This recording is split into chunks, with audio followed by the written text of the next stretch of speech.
ना, मैं स्वयं तुझे हटा देता हूँ।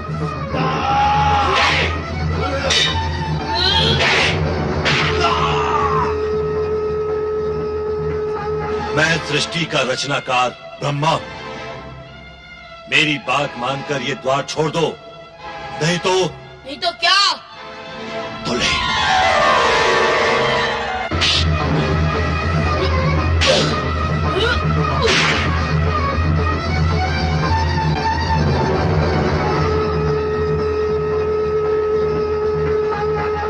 मैं जगत का पालनहार श्री हरि विष्णु तुमसे ये निवेदन करता हूँ कि द्वार छोड़ दो। मेरी माता की आज्ञा के अनुसार ये संभव नहीं। नहीं।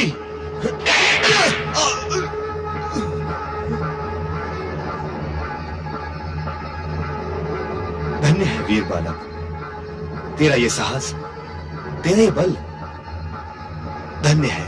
इस विनाश लीला का अंत करे महादेव।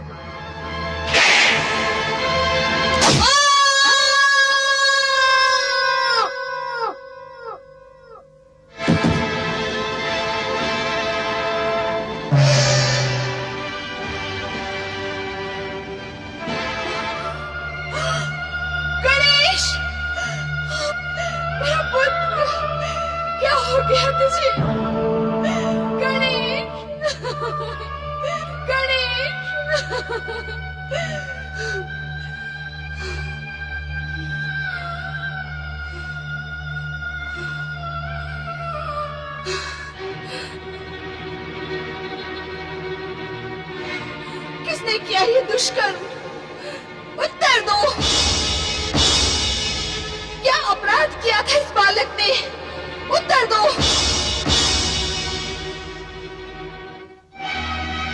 माता की आज्ञा का पालन करना क्या पुत्र धर्म नहीं? उत्तर दो।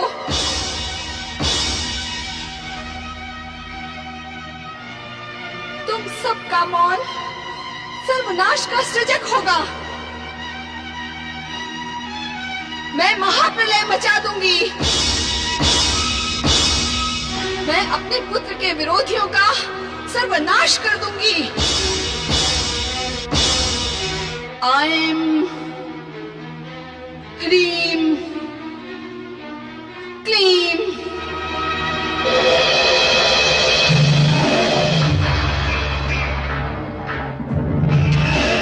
कुष्मांडा देवी प्रकट हो।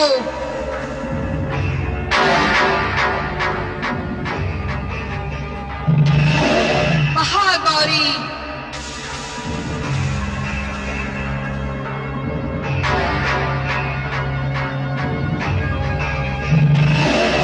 ब्रह्मचारिणी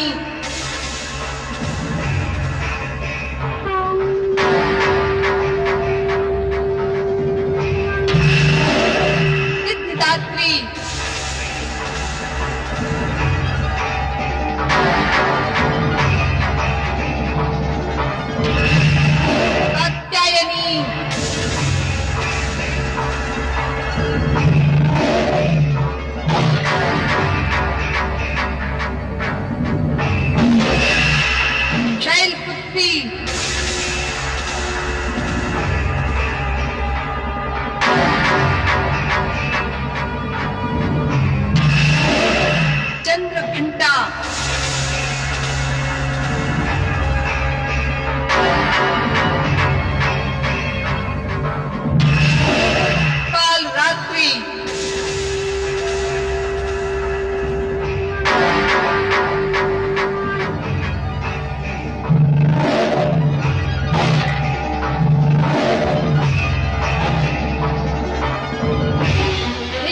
स्वामिनी आज्ञा दे। हे प्रबल शक्तियों, महाप्रलय मचा दो। देव, दानव, शिवगण, उन सभी का सर्वनाश कर दो।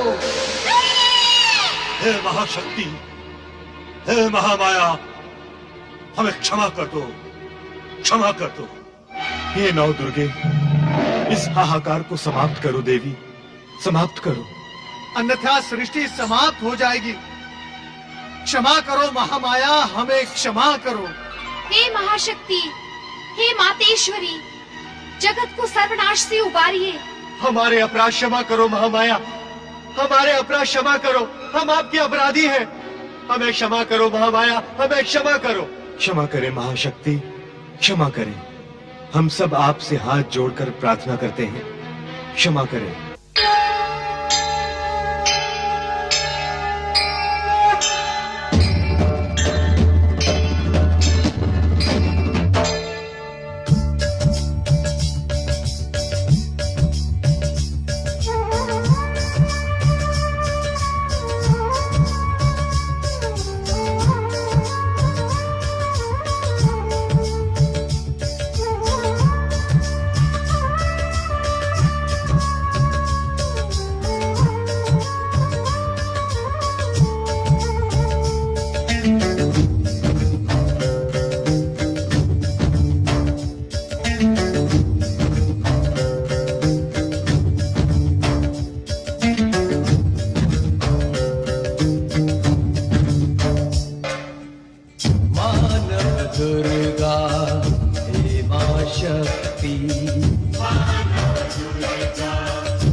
अष्टभुजी हो काल रात्रि, तुम ही दुर्गा मात भवानी।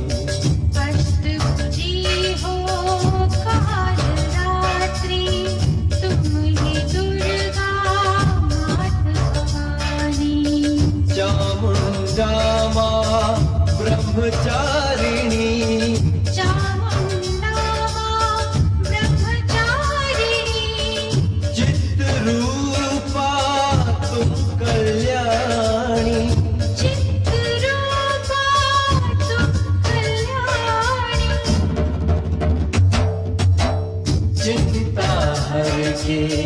संतुष्टि का चिंता करके संतुष्टि का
जल की भिक्षा चाहे, बिजुली गर्जन मांगे माँ, बिजुली गर्जन मांगे माँ।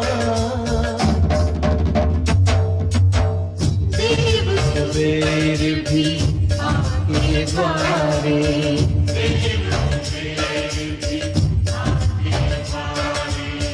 तुमसे अन्न धन मांगे माँ,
अब क्षमा याचना, करते हैं अब क्षमा याचना।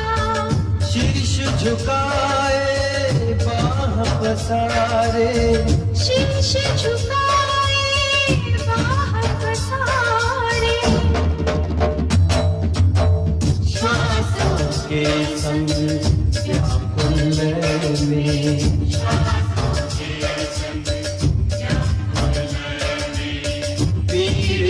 मन रह रह के पुकारे,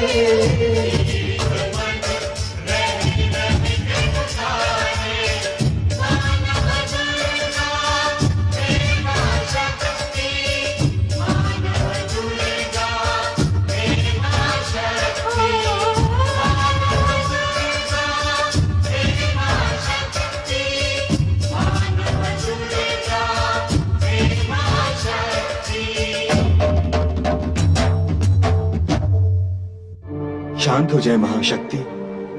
हे महामाया, लोकहित के लिए शांत हो जाएं। इस विनाश से किसी को लाभ नहीं होगा महादेवी। मेरी जो हानि हुई है उसकी पूर्ति कौन करेगा? मेरे पुत्र का वध क्यों किया गया? जिसके पुत्र का वध कर दिया गया हो उस माता को आप शांत रहने के लिए कहते हैं? क्या ऐसी माता शांत हो सकती है? फिर आप कैसे शांत होंगी महामाया? एक तो मेरे पुत्र गणेश को पुनर्जीवित करें, दूसरा देवताओं में वो सर्वप्रथम पूजित हो ऐसा अधिकार दें, तभी मैं शांत होंगी। अन्यथा महाप्रलय अनिवार्य है। हम प्रयत्न करते हैं, भगवान शिव से प्रार्थना करते हैं। भगवान भोलेनाथ गणेश को अवश्य पुनर्जीवन देंगे।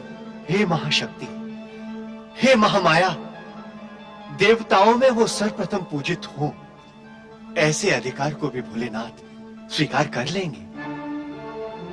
अब हम सब सदाशिव के पास जाते हैं।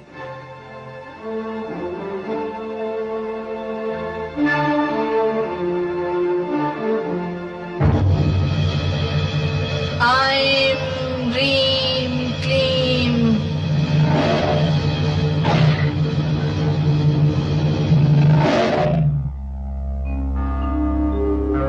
वो बालक गणेश है। माता पार्वती और आपका पुत्र।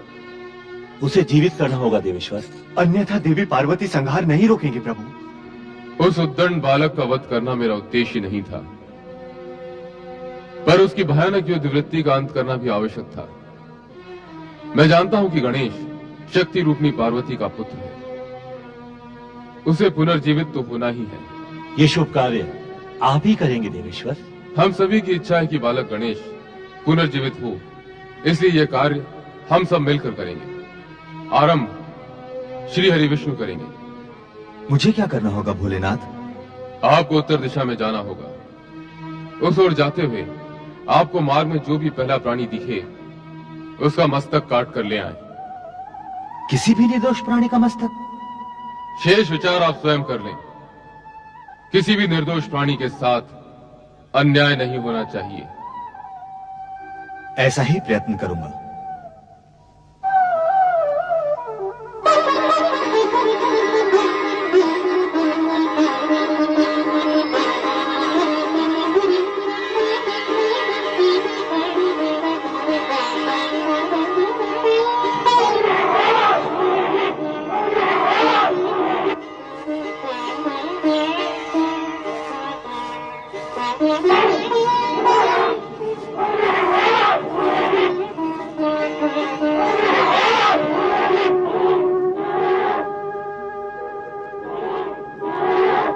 आपको उत्तर दिशा में जाना होगा। उस ओर जाते हुए आपको मार्ग में जो भी पहला प्राणी दिखे उसका मस्तक काट कर ले आए। यही तो है पहला प्राणी, इस निर्दोष का मस्तक।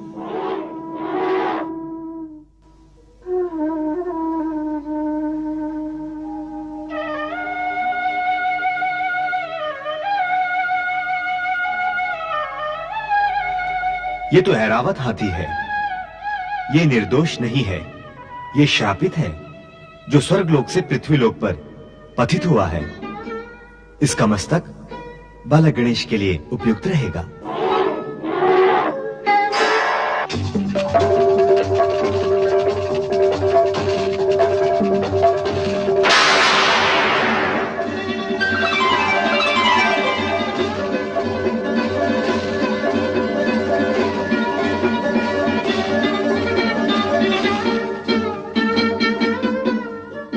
श्री हरि विष्णु के चरणों में रावत का कोटि कोटि प्रणाम। आपके हाथों मेरा उद्धार हुआ और मैं श्राप मुक्त हो गया भगवान।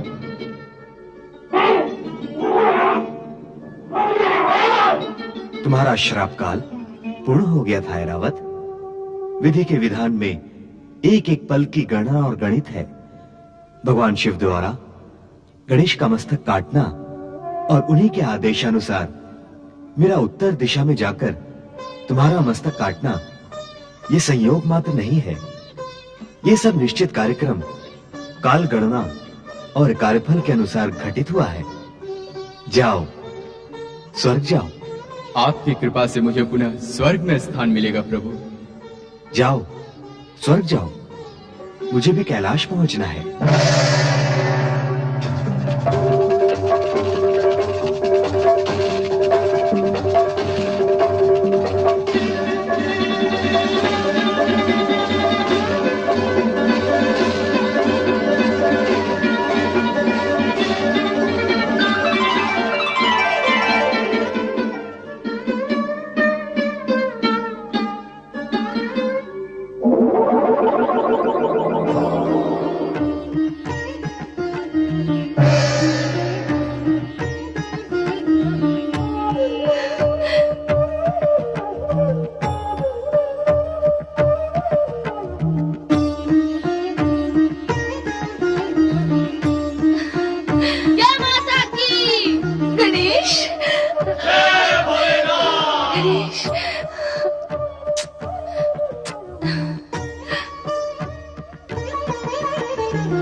चलो तुम्हारे पिताश्री को प्रणाम करो।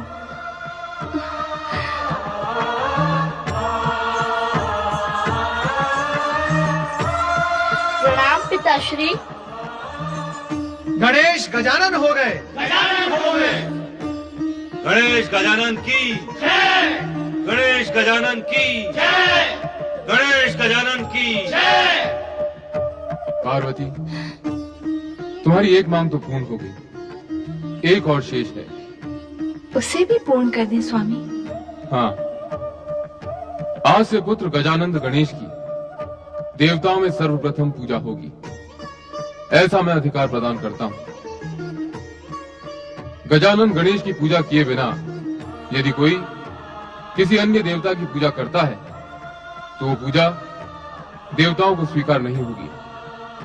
अतः गजानन गणेश सर्वप्रथम पूज्य देव माने जाएंगे।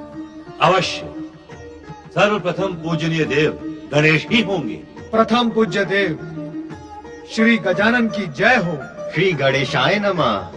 पुत्र गजानन, अब तुम सभी देवताओं के पूज्य बन गए हो, इसलिए अब मैं ये घोषणा करती हूँ कि जो मनुष्य तुम्हें सिंदूर समर्पित करेगा, चंदन तथा पुष्पों से तुम्हारी पूजा करेगा, उसके समस्त विघ्नों का नाश होगा। श्री विघ्नेश्वराय नमः। पुत्र गजानन, तुम भाद्रपद शुक्ल पक्ष की चतुर्थी के दिन उत्पन्न हुए हो, इसलिए ये दिन गणेश चतुर्थी के नाम से प्रसिद्ध होगा और ये दिन तुम्हारी पूजा करने वाले सभी भक्तों के लिए मंगलकारी होगा। गणेश गजानन की जय, भगवान भोलेनाथ की जय।